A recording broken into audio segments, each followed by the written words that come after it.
Okay, so on this video, I'm going to show you how to extrude by region. I'll just do it on 3 basic polys so you can see how it works.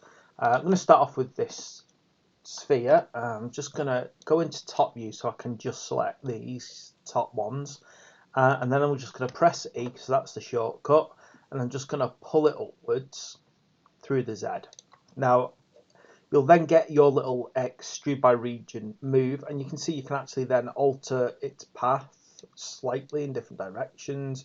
But you see, it's still very kind of keeps these nice and straight. Obviously, on this one, I don't really want any of these moving, and I want this to be perfectly too. And there we go, we get this kind of nice capsule effect. You can actually tell it which axis to work on by default as well if you want to.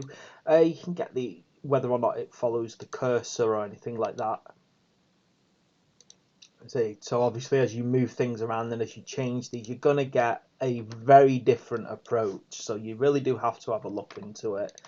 You can also do so many different things like proportional editing.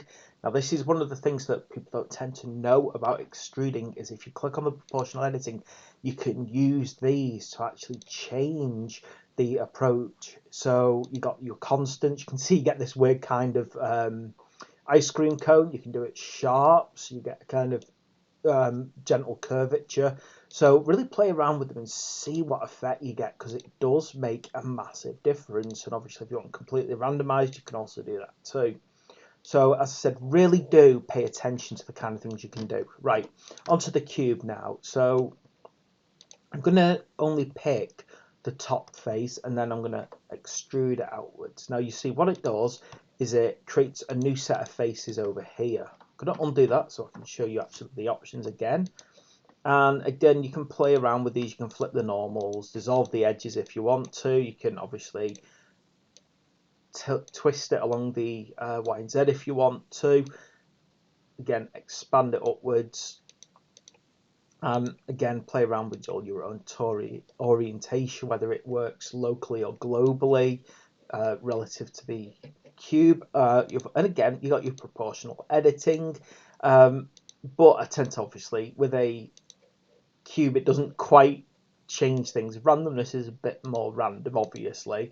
But for the most part, using these won't change the shape of this because it is, as it says, it's a square. You will notice though that when you do pop these in, you'll notice that all the faces merge together. Right, so that's our little cube, and now onto our cylinder. So again, cylinder is going to behave differently when you extrude it. You can extrude the top. Again, you've got all the options to play around with. So proportional editing, you learn how to use that and get some really nice effects. But you'll see that on the cylinder, again, they're not quite as pronounced, the actual changes, until you hit something like random. Again, you can play around with though, move these around.